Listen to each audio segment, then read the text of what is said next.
Hello viewers, welcome back to my new another blog. আজকে আমি দেখাবো এমভি অরণ্য বিলাসে যে আমরা ৩ দিন ৩ রাত স্টে করতেছি তার কিছু সুযোগ সুবিধা। কিভাবে কোথায় কেমন আছি সেটা আপনাদের সাথে শেয়ার করব। So let's go. ফার্স্ট ফ্লোরেই আছে কিচেন রুম। কিচেন রুমে এসে দেখি ভিন গ্রহের এলিয়েনদের জন্য রান্নাবান্নার কর্মযজ্ঞ চলছে। রাঁধুনি খালাকে এক্সপেক্ট করেছিলাম, বাট এসে দেখি মামারা রান্না করছে। যাই হোক, ব্যাপার না, এবার যাই ডাইনিং জোনে। ডাইনিং জোনে এসে আমি তো ভাবছি মিলাদ মাহফিল হচ্ছে, হিজাব পরে সব জিকির করতেছে। পরে ভালো করে লক্ষ্য করে দেখি তারা মধ্যাহ্নভোজ করতেছে। ভাই রে ভাই, কেমনে কি খাওয়ার সময় সব সময় এরা আগে আগে থাকে। এই কয়টা দিন আমি একবারও আগে খাবার পাইলাম না। আমি অলওয়েজ লেট প্রতি। যাক, তারা খাক, আমি আপনাদের সাথে সুন্দরবনের প্রকৃতিটা শেয়ার করি। আজকের ওয়েদারটা হেভি, একদম ঝাড়া চকচকে, যার কারণে সবকিছু একদম খোলাম খোলা দেখা যাচ্ছে। আর এই যে লাভটা দেখতে পাচ্ছেন, আপনারা যারা কবুতরের জোড়া আসবেন তারা এখানে বসে বসে ফটোশুট নিতে পারবেন। আর জাহাজের সাথে যে ট্রলার দেখতেছেন, আপনারা আমার মতো ভাবেন না যে এই ট্রলারে করে ডাকাত আসলো নাকি আমাদের চিন্তাই করতে। চিন্তায় টিন্তায় কিচ্ছু না ভাই,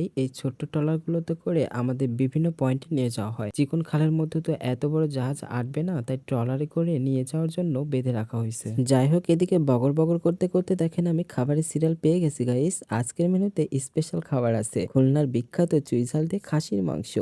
এতদিন শুধু চুইঝাল চুইঝাল নামই শুনে আসছি, আজকে টেস্ট করার পালা। প্লেটে মাংসের পিসটা দেখে আর রস হয়েছে না, কখন যে গাপুস গুপুস করে খাওয়া শুরু করব। ভিনগ্রহের এলিয়েনরা সব আমাদের রেখে খাওয়া শুরু করে দিয়েছে। চেয়ার খেলা হেরেছে, চেয়ার পায়নি, তাই কি হয়েছে, বসে খাওয়ার জন্য একটা সিট ফাঁকা পাওয়ায় টুক করে বসে পড়লাম। খাওয়ার তালে পরে আমি তো ভুলে গিয়েছিলাম আজকে আমি আপনাদের জাহাজটা পুরো ঘুরে ঘুরে দেখাচ্ছি। খাবার শেষ করে সোজা চলে আসলাম দোতলায় সামনের পার্টে। এখান থেকে সোফায় বসে মুক্ত বাতাসে বনের সৌন্দর্য উপভোগ করা যাবে। এরপর আমি আপনাদের দেখাবো তিনতলা আমি যে কেবিনে আছি সেই কেবিন রুম। সামনের দিকে টুকটুক করে এগোতেই আমি পেয়ে গেলাম আমার সেই ৩০৭ নাম্বার কেবিন রুম। আমি সিঙ্গেল রুম পেয়েছি, এছাড়া ডাবল, ট্রিপল অ্যান্ড ফ্যামিলি নিয়ে থাকার মতো কেবিন রুম রয়েছে। জাহাজটা কিন্তু অনেক সুন্দর সাজানো গুছানো, ছিমছাম। ফ্রেন্ডলি বাজেটের মধ্যে ৭০ থেকে ৭৫ জনের প্যাকেজে যারা সুন্দরবন ট্যুরে আসতে চান তাদের জন্য আমি এই জাহাজটা সাজেস্ট করব, কারণ এখানের স্টাফদের বিহেভিয়ার অ্যান্ড ট্যুর গাইডের প্রত্যেকটা লোকেশন সুন্দর করে টাইম মেনটেন করে ঘুরে দেখানোর যে প্রসেসটা, সেটা আমার কাছে পার্সোনালি ভালো লেগেছে। এখন যে পার্টটা দেখাবো সেটা হচ্ছে ক্যাপ্টেনদের পার্ট। ক্যাপ্টেনরা যেখানে বসে বসে জাহাজটা পরিচালনা করছে, এটা মূলত তিনতলার সামনের পার্ট, সব থেকে উপরে এই পার্ট, কারণ এখান থেকে সামনে সবকিছু সুন্দর ক্লিয়ার কাট দেখা যায়। সামনে অনেকটা ফাঁকা জায়গা রয়েছে, জাহাজ যখন নোঙর করে তখনই শুধু এর সামনে গিয়ে আপনি চাইলে টাইটানিক পোজ দিয়ে ফটোশুট নিতে পারেন। আদারওয়াইজ অন্য টাইমে ক্যাপ্টেন সামনে যেতেই দিবে না। এখান থেকে কিন্তু ভিউটা দারুণ আসছে। গত কয়েকটা দিন ধরে শুধু পানির উপরে আছি, যত দূর চোখ যায় শুধু পানি আর পানি। যদি এই জাহাজটা ছাড়া শুধু পানিতে ছেড়ে দেওয়া হয় তাহলে কি আমরা কতক্ষণ স্টে করতে পারতাম বলেন তো। কিন্তু এই জাহাজের মধ্যে আছি, কিছুই বুঝতে পারতেছি না পানিতে আছি না কোথায় আছি। আবারও আমি দোতলায় চলে আসলাম সোফায় বসে বসে বাতাস খাওয়ার জন্য। আর বলতেছিলাম আমার পাশের সিটটা একদম ফাঁকা, আমার পাশে বসার মতো কেউ নাই, একা একা এখানে বসে বসে আড্ডা দেই, আর কি করার। ফ্রেন্ডরা যদি সবাই এখানে থাকতো তাহলে সবাই মিলে বসে বসে আড্ডা দেওয়া যেত, লুডো খেলা যেত, দাবা খেলা যেত, বাট তারা তো এখন এখানে নেই। একা একা পরিবেশটা এনজয় করি। আচ্ছা,